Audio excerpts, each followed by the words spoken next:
আইতা, আমাৰ খেলি খেলি বৰ আমনি লাগিছে অ', সাধু এটা কবা নেকি? হয় নেকি? আহ আহ বহ বহ, তহঁতক আজি মই এটা ধুনীয়া সাধু কম। এখন দেশত এজন সদাগৰ আছিল। সদাগৰজনৰ এজনী ধুনীয়া ছোৱালী আছিল। ছোৱালীজনীৰ নাম কি তহঁতে জাননে? নাজানো আইতা। ছোৱালীজনীৰ নাম হ'ল তেজীমলা।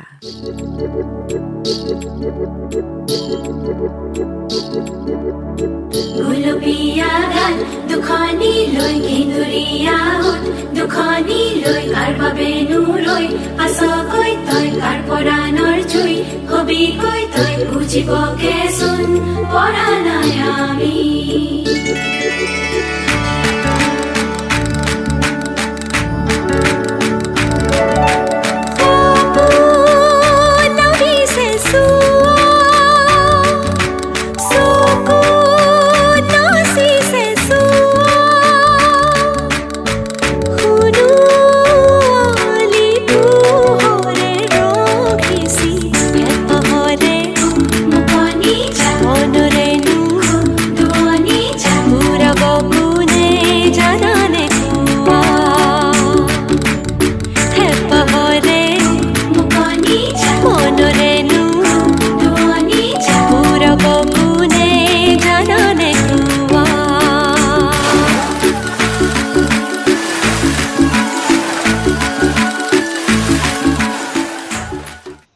তেজীমলা, তেজীমলা, হেৰা তেজীমলা ঘৰত নাই নেকি? ক'ত যাবনো? লগৰ কেইজনীৰ লগত চাগে নদীৰ পাৰত টিঘিল খিলাই ঘূৰি ফুৰিছে। তোমাৰ জীয়ৰে মোৰ কথা শুনিলেহে। এতিয়া বেলি দুবাৰ আগত ঘৰ আহি সোমালেই হ'ল আৰু।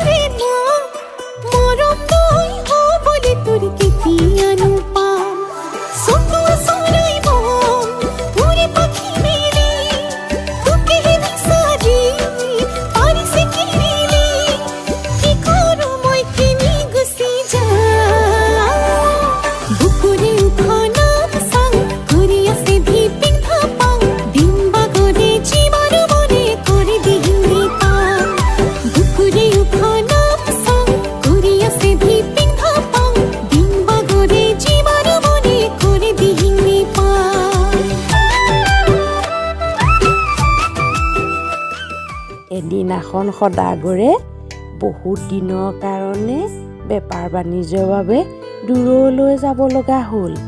তেতিয়াৰ পৰাই আৰম্ভ হ'ল তেজীমলাৰ বৰ বেয়া দিন। মাহীমাকে তেজীমলাক মাৰধৰ কৰে, খোৱা বোৱাত কষ্ট দিয়ে। বেচেৰি তেজীমলাই বৰ কষ্ট পাবলৈ ল'লে। এই কাপোৰখিনি কিন্তু তই আজিয়ে ধুই শেষ কৰিব লাগিব। আৰু ভঁৰালত ধান আছে, তাৰ পৰা ধান উলিয়াই ৰ'দত দিবি। এই কামকেইটা যদি তই আজিয়ে শেষ কৰিব নোৱাৰিলি, ভাত নাপাবি কিন্তু, কৈ থলো।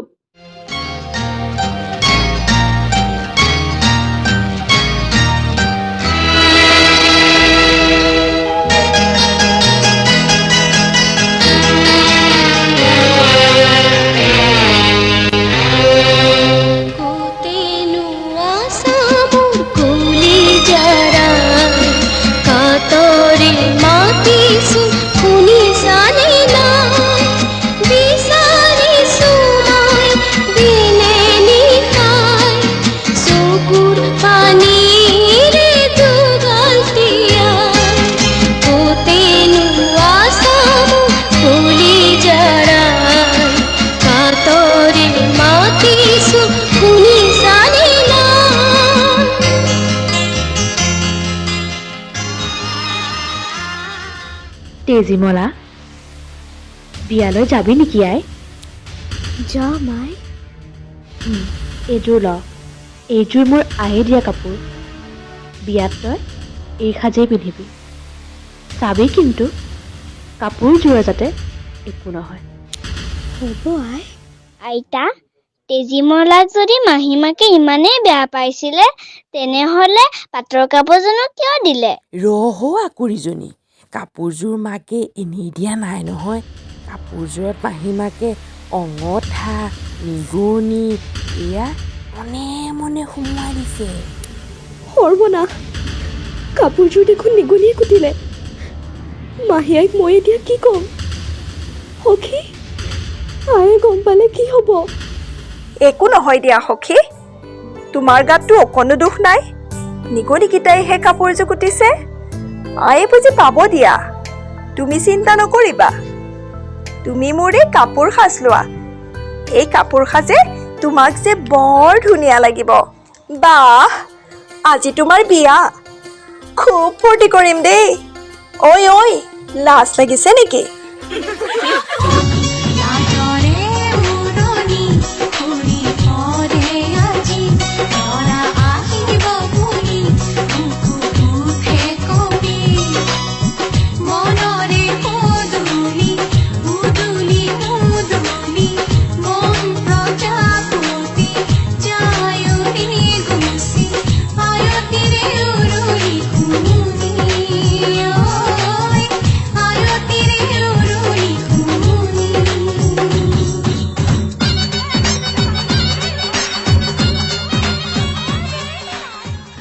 আই, কাপোৰযোৰ লগ। সৰ্বনাশ, এয়া তই কি কৰিলি হা? মোৰ আয়ে দিয়া কাপোৰযোৰ তই এয়া দশা কৰিলি? আই, মোৰ গাত দুখ নাই নহয়। নিগনিকেইটাইহে কাপোৰযোৰ কুটিলে। তেজীমলা, তই ইয়াৰ পৰিণাম পাবই লাগিব। সাজু হৈ থাক। সদাগৰলৈ বিয়া হৈছিলো ৰাণীৰ দৰে থাকিম বুলি। কিন্তু ক'তা, সতিনীৰ যি তেজীমলাৰ বান্ধি হৈচোন থাকি গলো। তেজীমলা, মাহীয়াৰ শাস্তি পাবলৈ তই সাজু হৈ থাক।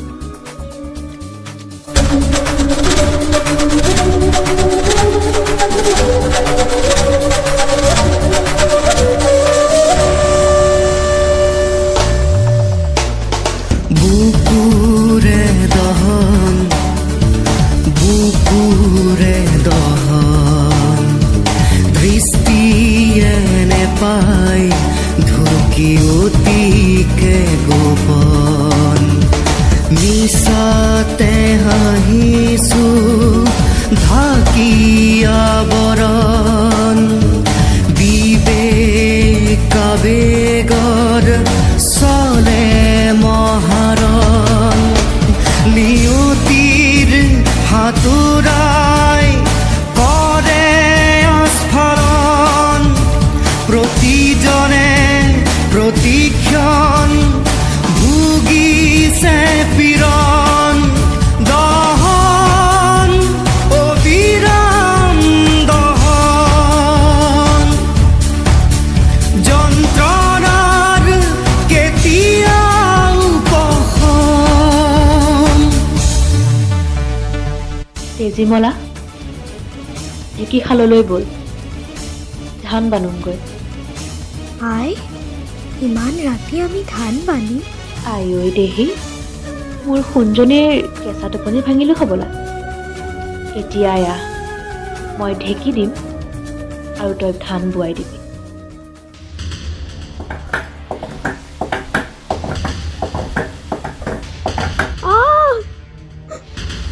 আই, এখন এখনকৈ মই দুইখন হাত খুন্দিলি। হাতকেইখনহে খুন্দিছে, ভৰিকেইখন আছে নহয়। দে, ভৰিৰে দে।